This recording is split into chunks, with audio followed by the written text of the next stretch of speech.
The Where Our Minds Wander podcast may contain sensitive content and explicit language. Listener discretion is advised.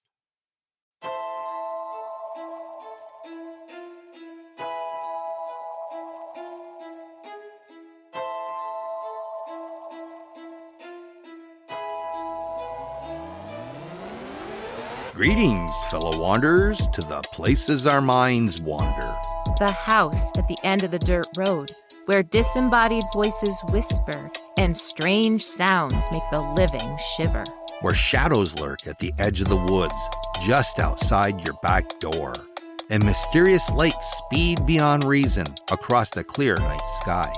Odd events throughout time that lead you down the rabbit hole. I'm Wes. And I'm Beth. And this is Where Our Minds Wander. Hello and welcome to Where Our Minds Wander, all you fellow wanderers. Thank you for joining us. Yes, welcome everyone. And right off the bat, before we get into tonight's stories, we wanted to thank all of you who have recently left a review and a comment for us. We do notice those things, and we really appreciate it. So thank you so much for doing that. Yes, it really meant a lot to us. And just a heads up for you premium bonus episode subscribers. We have a new episode in the works, and it should be available soon, so thank you again for supporting the show.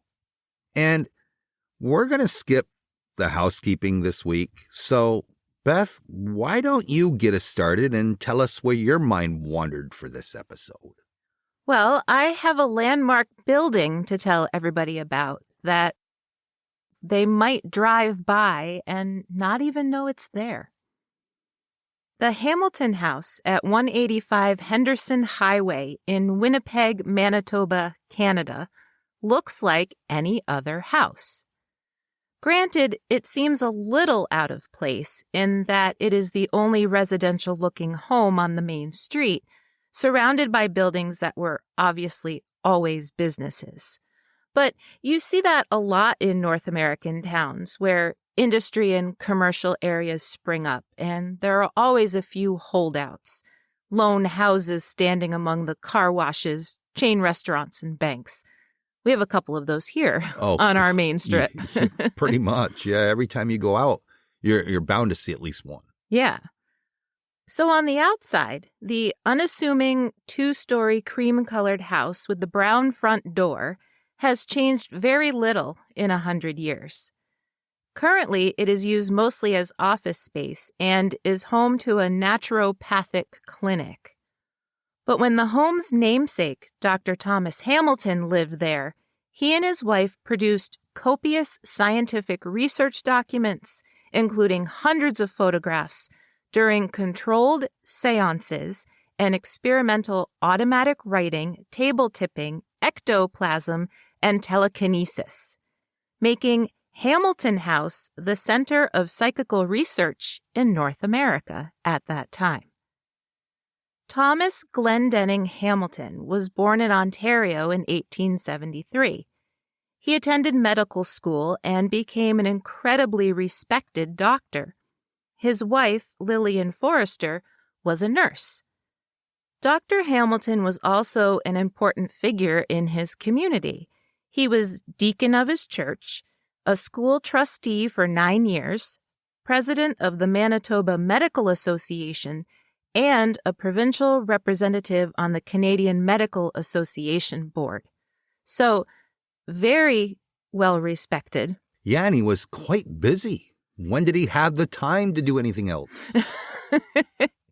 Maybe on weekends. Maybe.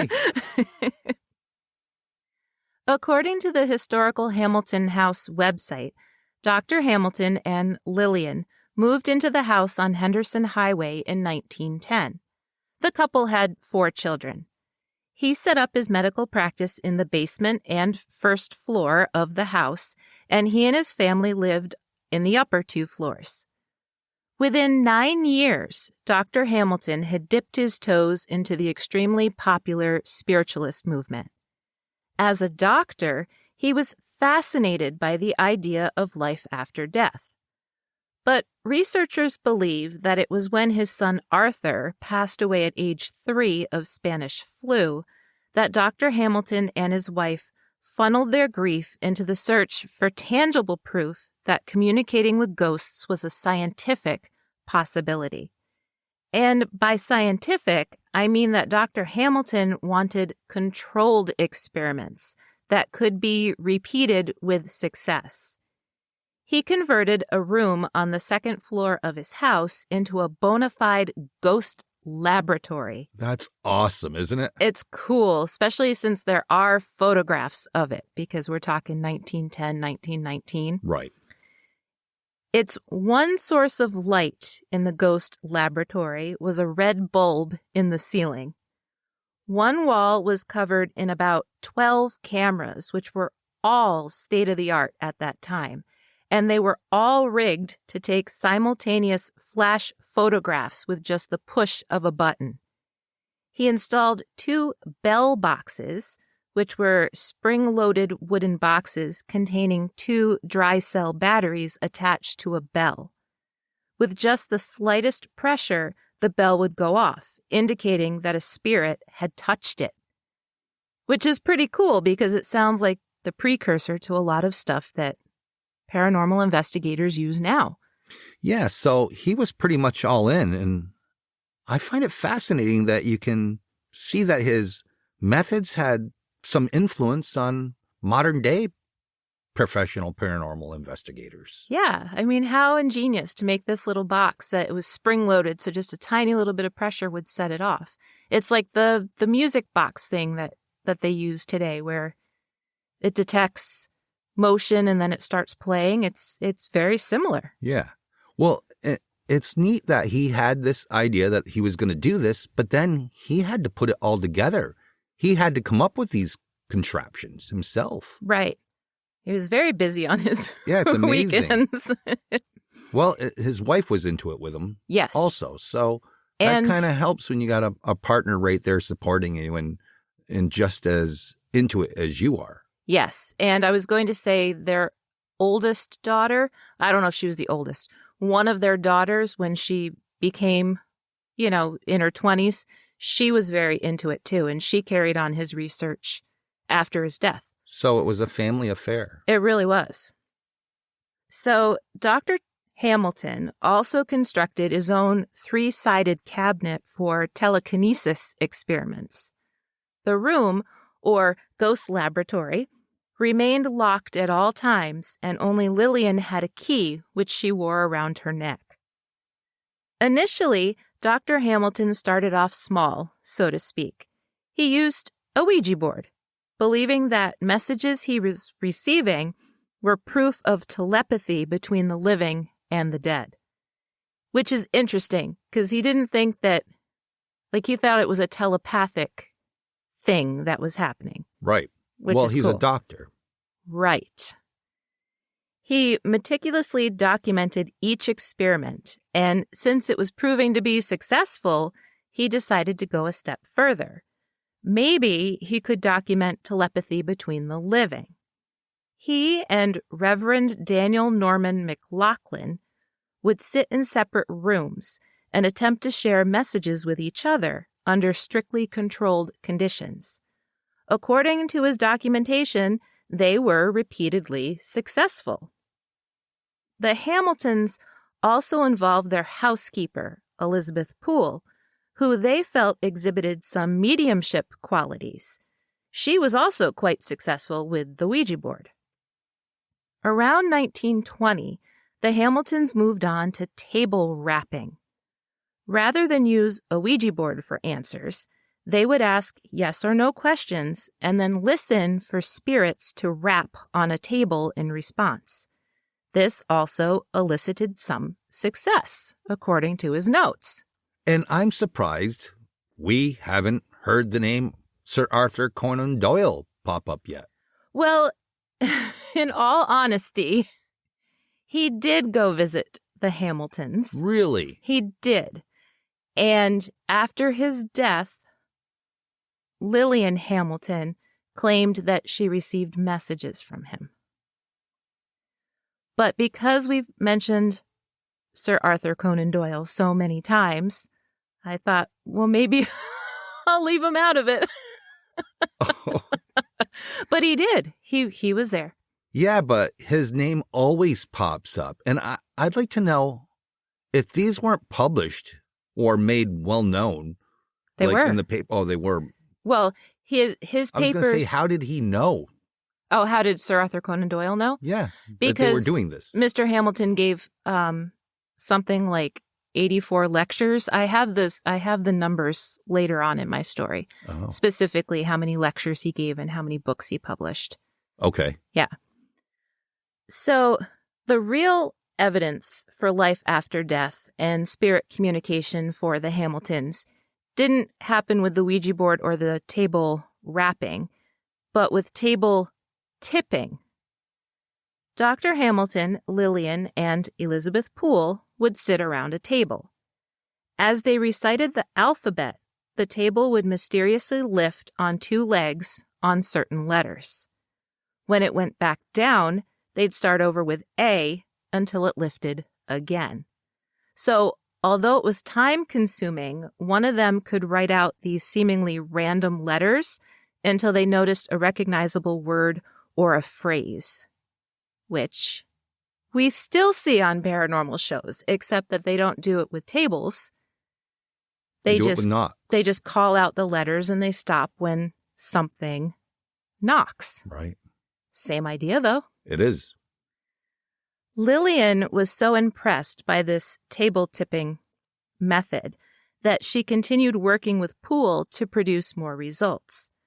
During one session, the table rose on two legs and wouldn't lower back down. Dr. Hamilton wrote in his notes that it took great force.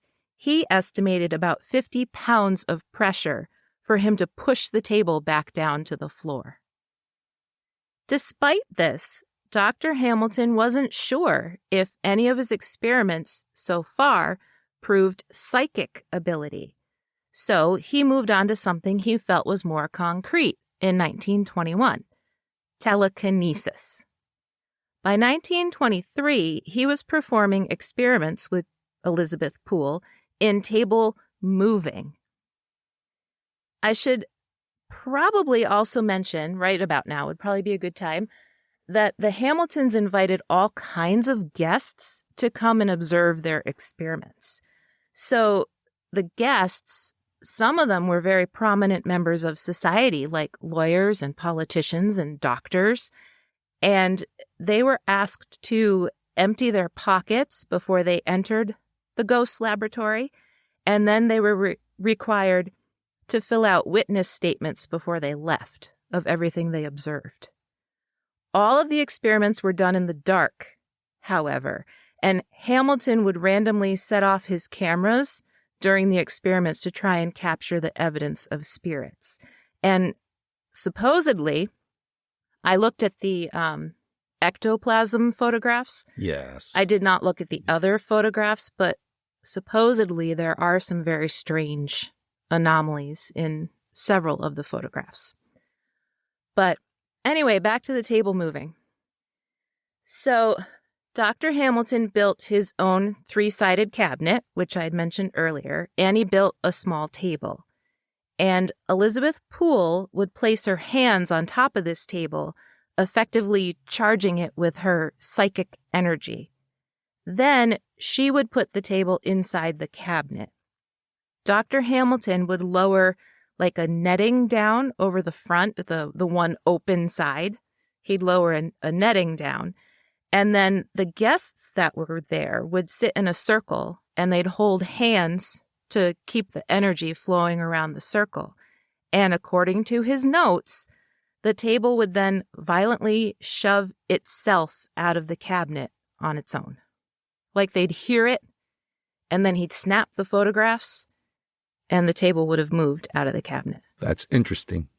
Very interesting. I'd have liked to been there at that time. Yes. See for myself. Yes. So, obviously, Dr. Hamilton believed Elizabeth Poole had some pretty amazing psychic powers. So, he began to look more closely at her abilities. He had her try automatic writing while in a trance state, which he also documented. So there are notes of her automatic writing. Then, between 1928 and 1935, the Hamiltons had an even bigger breakthrough, which they called teleplasms. We would call them apparitions. I've never heard of teleplasms before. Isn't that cool? That's a first. Yeah. That is cool. I like that name much more than apparitions. Teleplasms. It's cool. It rolls right off the tongue. Teleplasms. I love Does it. Teleplasms. I guess. It's a lot of L's. But anyway, Hamilton took over 500 photographs of wispy, cloud-like formations of faces and objects inside the spirit cabinet. But by 1933, Elizabeth Poole's health was beginning to fail, and she had introduced two new ladies to the Hamiltons who she felt had their own psychic abilities, Mary and Susan Marshall. Mary Marshall was quite successful with a new experiment, direct voice phenomenon. During seances, Mary Marshall seemingly spoke with a voice that was not her own. Or, strangely enough, the voice seemed to come from outside of her and not from her body at all. So, it was essentially disembodied voices that they were experimenting and getting results. Or she was a really good ventriloquist. Maybe. Around the same time, Dr. Hamilton tried capturing what he called supernormal light, a phenomenon that kept recurring during their seances in the totally dark room when Mary was present. This soft, glowing light would sometimes appear a few inches off the floor, while other times it appeared level with her head. But no matter how hard he tried, he could never get a picture of it. But then came the ectoplasm. There are dozens and dozens of photographs documenting ectoplasm in the Hamilton papers. Some of the ectoplasm seems to be coming from the various mediums' mouths, and some, disturbingly, from their noses. So the mouth ones I can kind of say, hey, I figured out how they could fake that, but the nose ones, I don't know. It's just weird looking. Have you ever seen them when they're coming out of the nose? Yeah. Oh, okay. Looks like a big snot. Well, I had heard that a lot of hoaxers would use egg white, right? But these are more solid. So the ectoplasms that the Hamiltons documented were more like the lace or cheesecloth kind.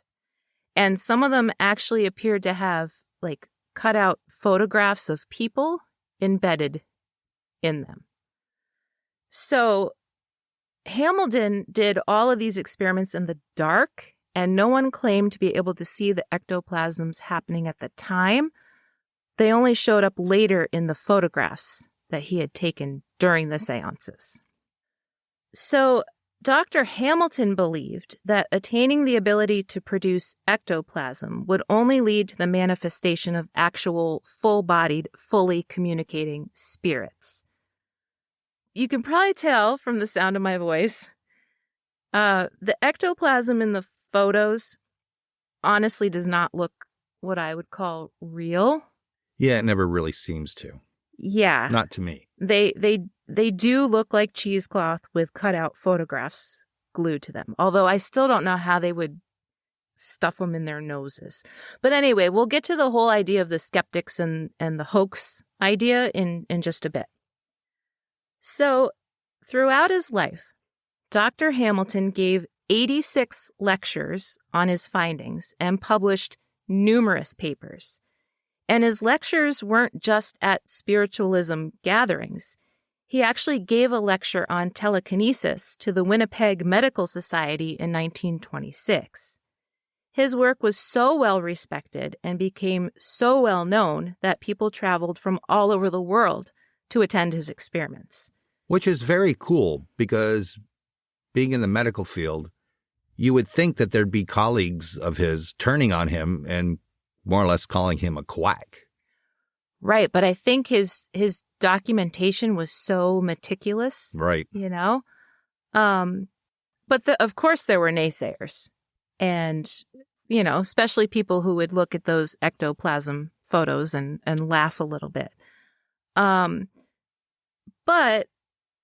I would say to those people who like immediately cry that the ectoplasm is fake, that doesn't mean that everything he did was fake. Right.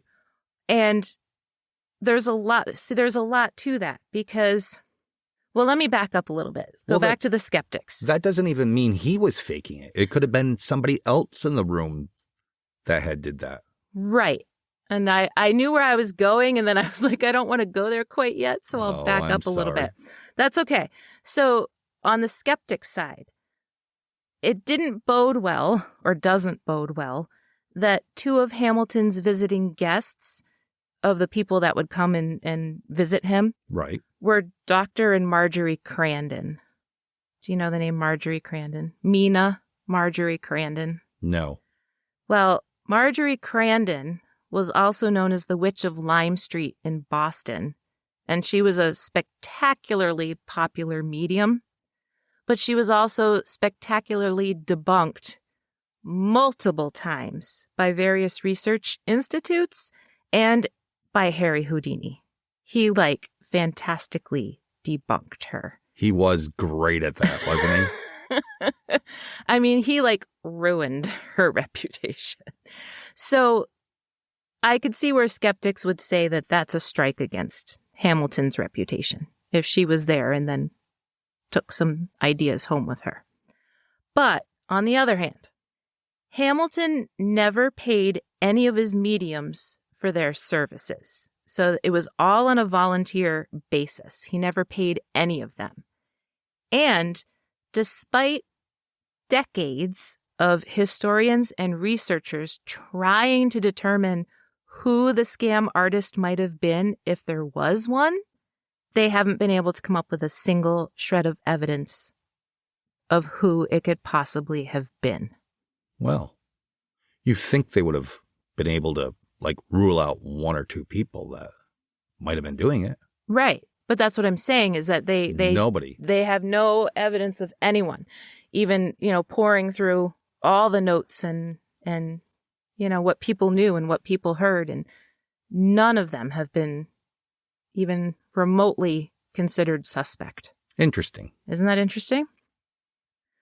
So what we do have from the Hamilton house is copious and meticulous notes from a doctor who tried to prove the scientific existence of psychic abilities and life after death.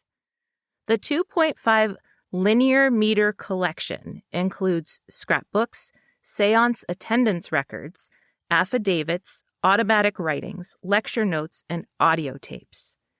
The digitized archive of the Hamilton research includes 700 photographs and 1,300 notes and documentation. That's a lot of photographs to go through and develop and process. Yeah. I mean, you would be doing it for a reason. You'd believe there'd be something there. You would think so. Yeah. So whether you believe in the validity of Dr. Hamilton's research or not, the unassuming house on Henderson Highway still stands as a testament to one couple's pursuit of the afterlife. They ate, slept, and breathed the hope that communication was possible and had the foresight to try and prove it with scientific inquiry. So, for me, they deserve a bunch of respect for that. That they do, and I guess they never made contact with their deceased child. I don't know. That's not anything that I came across. Right. And I would think if they had... Well, he was what, 3? He was 3. But you would think that that would be something that other people, when they were writing about them, would have mentioned. Yeah. It seems like a detail that would not be left out of things. Exactly. So, I don't know. But it's sad. Well, they were definitely a groundbreaking couple. They were. And like I had said before, their daughter carried on. Well, his wife did after his death. And then his wife, I just said his wife. His daughter carried on the research after that and published several of her own books on paranormal investigation. So it didn't die with him. She carried on the research. She sure did. It's pretty cool. Hey, did you know? There are typically 25 character balloons in the Macy's Thanksgiving Day Parade each year. The first ever large-scale balloon in the parade was Felix the Cat in 1932. He was constructed by the Goodyear Tire and Rubber Company and stood a mere 2 stories tall. He was attached to 4 rods, which were carried by just 4 handlers. Today, the average single-character balloon is about 6 stories high, 30 feet wide, and 60 feet long, requiring as many as 90 handlers. They each cost about $200,000 to create and fill with helium. When they're not in use, they're stored in a 72,000 square foot New Jersey warehouse. But not Felix the Cat. He was purposely let loose to fly away in 1933. He didn't get very far, though, before he popped. Who'da thunk it?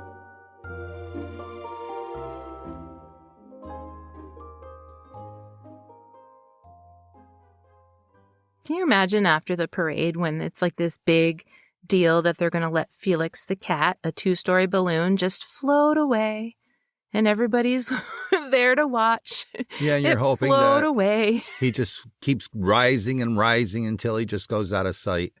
And I think he made it to like a telephone pole or something, or not a telephone pole, but like a street lamp or something. That's sad. He just went, what a way to go. Kind of premature. It's not funny, but it is. So, what are you sharing tonight? Well, I have another landmark building to talk about. Although with mine, people may not know everything it's famous for. So, what do the Red Hot Chili Peppers, System of a Down, Linkin Park, Slayer, Marilyn Manson, Maroon 5, Audioslave, Johnny Cash, Dixie Chicks, and Neil Diamond all have in common? Well, they all recorded hit albums at the mansion in Laurel Canyon. Laurel Canyon, a neighborhood in Los Angeles, California, has been known as a haunted neighborhood for decades. The mansion recording studio was no exception. Laurel Canyon was first developed in 1918, with several bungalow-style houses and cabins and walkways that connected one yard to another. But over the years, stories about several of the homes in Laurel Canyon being haunted have been passed around. One home that was bought back in 1918 by silent film actress Bessie Love was reportedly haunted from the very beginning. The Laurel Canyon area was allegedly used by Mexican bandit Tiburcio Vasquez to hide the loot he had stolen from the white landowners who had recently taken over the land. The legend goes that he killed 2 fortune hunters on the spot where Bessie Love's cabin was built. Once Love moved into the single-floor, single-bedroom cabin, she allegedly heard low moaning and men's voices when she was alone. There were all kinds of electrical problems, like the lights would turn on and shut off on their own, and doors would open and shut by themselves. She also experienced extreme hot and cold spots in the relatively small cabin that she couldn't explain. One night, one of Bessie's friends was sleeping in the living room when she woke up to the sound of a man talking. She watched terrified as the shadow of a man in a cowboy hat came out of a wall, walked across the room and into the kitchen, where he just disappeared. And as recently as the 1990s, owners of the Bessie Love cabin have reported the same issues, lights turning off and on and doors shutting. Only, in these more recent accounts, the doors now lock themselves And in one instance, they discovered that the door was even deadbolted shut, essentially locking them out of their own home. Another home, which was once owned by Gypsy Rose Lee and then Carole King, was purchased by Courtney Cox from Friends. A year ago, Cox told Jimmy Kimmel on his late-night TV show some stories about her former house. She said she initially didn't believe it when Carole King told her that the house was haunted. She also kind of blew off her friend's stories of waking up in the middle of the night to the sensation of someone sitting on the edge of the bed and seeing the apparition of a woman. But the clincher for her was when she answered the door one day and a UPS driver who was there to deliver a package told her house was haunted. Cox was like, yeah, so I've heard. But when she asked the UPS driver why he thought so, he told her he had just seen another person standing behind her. That would be creepy if you were home alone. Well, hell yeah. Several other Laurel Canyon houses are also said to be haunted by Harry Houdini. Although it is true that Houdini did stay in Laurel Canyon for several months at a friend's house and that he practiced his water stunts in their pool, there is some heavy debate over just which house it was. There are several contenders that all claim that their house was the Houdini house. But it's record producer Rick Rubin's house that I really want to focus on, the house that became the Mansion Recording Studio. Now, the Mansion Recording Studio was originally built in 1918, and it has 4 bedrooms.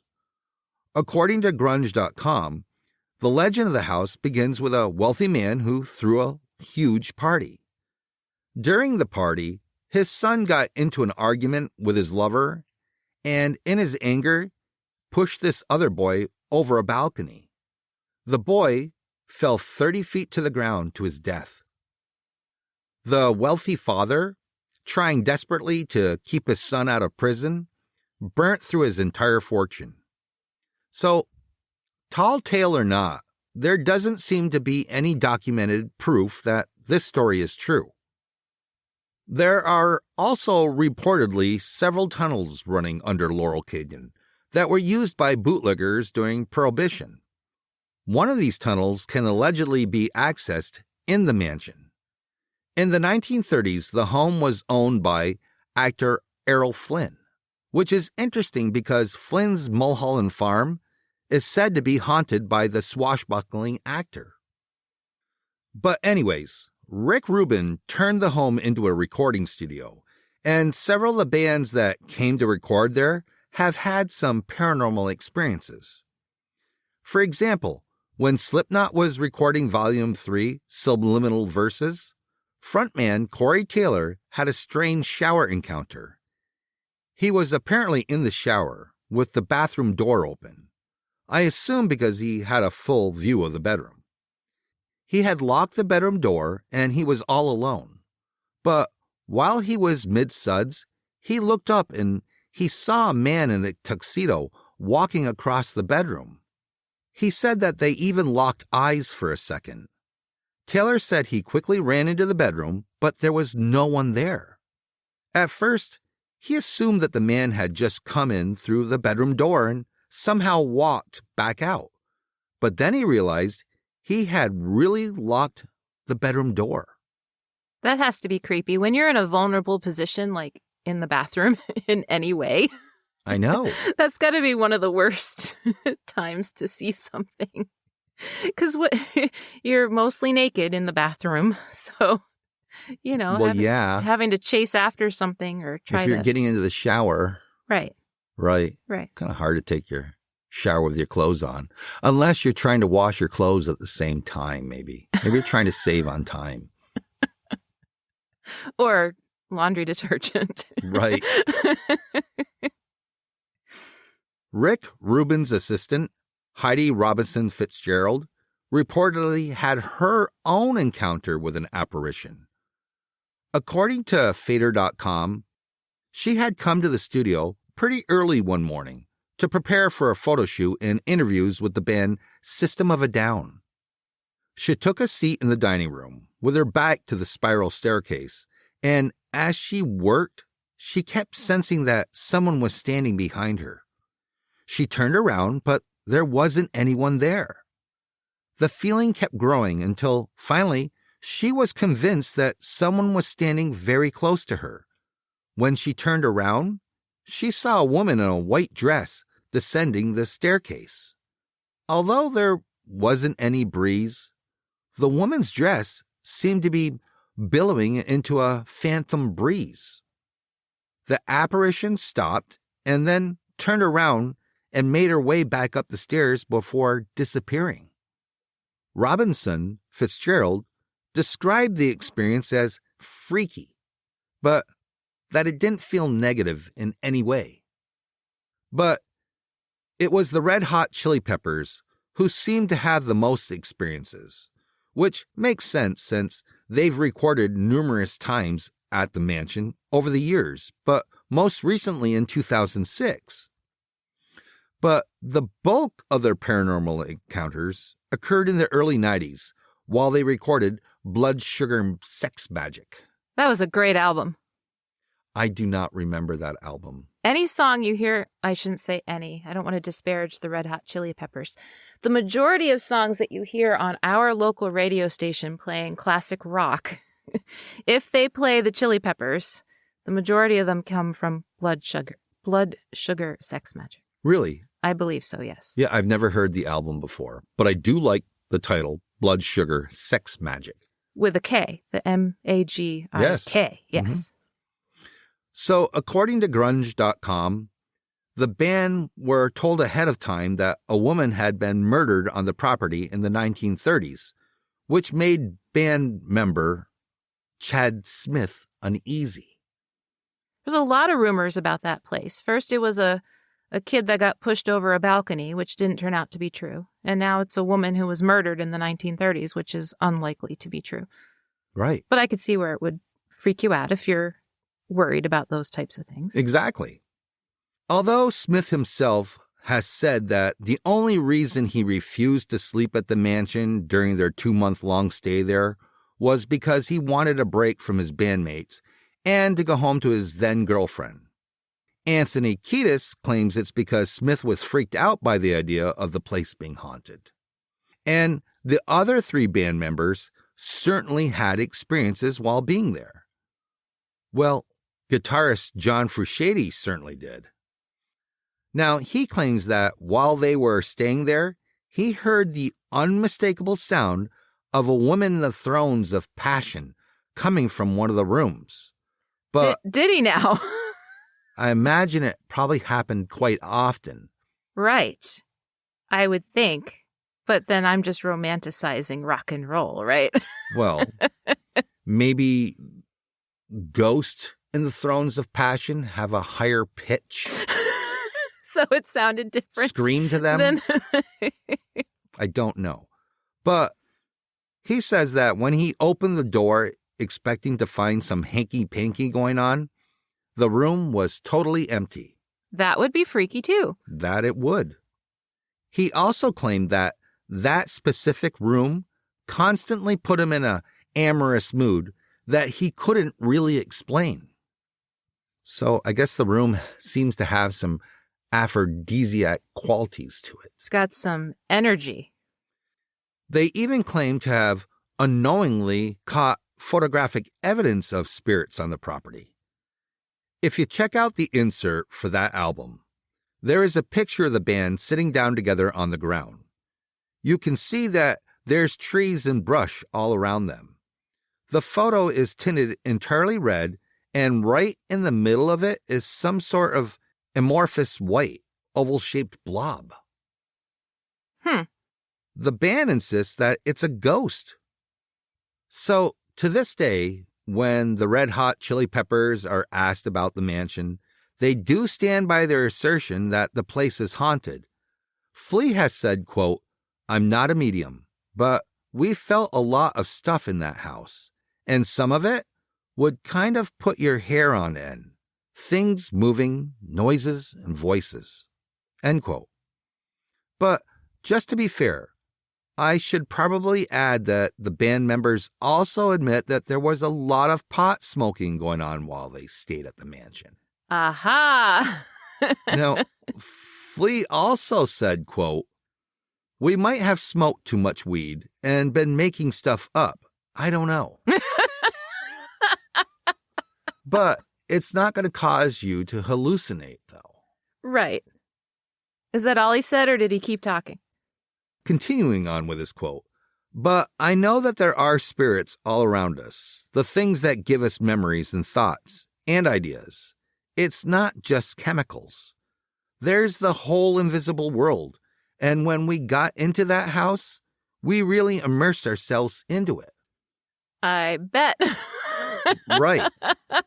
Moaning women, phantom women, and men in tuxedos, and... If they were hallucinating, they were going on a good trip, that's for sure. And I gotta say, before you write it all off as nothing, keep in mind that Ruben's assistant, Heidi, had her own experiences, and several other bands have as well. That's true. You did talk about her sitting in the room with the woman coming down the stairs. Exactly. That's true. There are at least a handful, like the Mars Volta and Slipknot, who claim that they experienced doors opening and shutting on their own and disembodied voices. So, who really knows? The mansion certainly had a reputation for being haunted.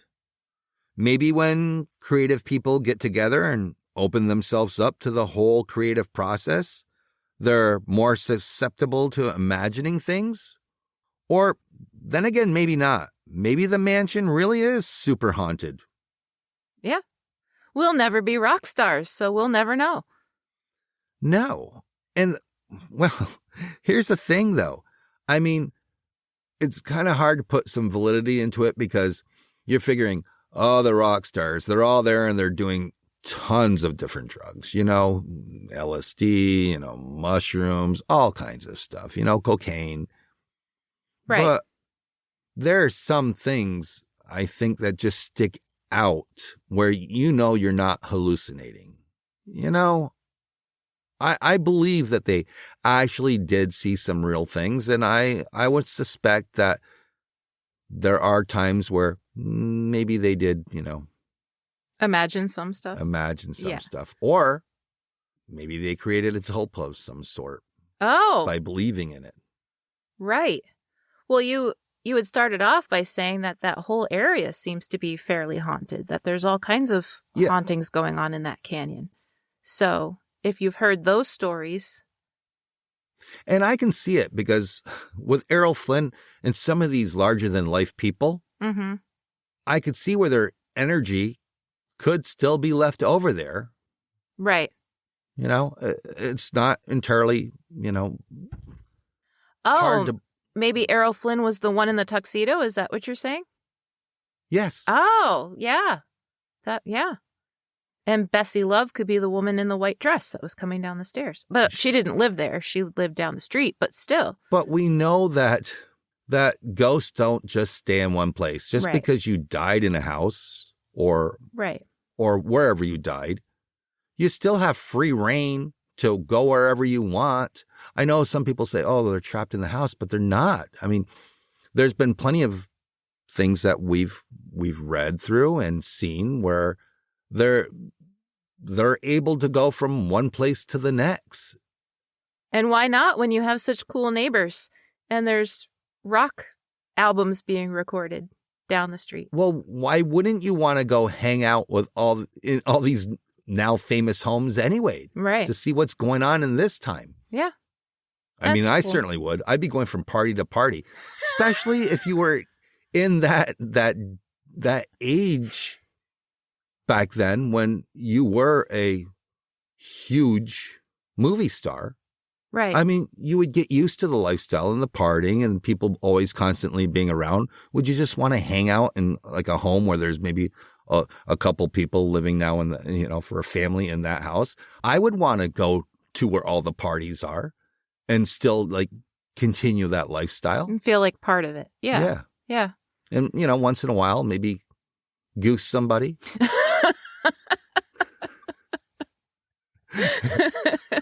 Yeah, why not? Spill a drink here or there.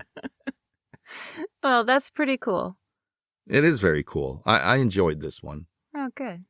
So we had one house in Manitoba that people might not know was a landmark for some pretty cool research. And then another place where it was well known, but people may not have known what exactly was going on inside. Yeah, that about sums it up. It does, doesn't it? That it does.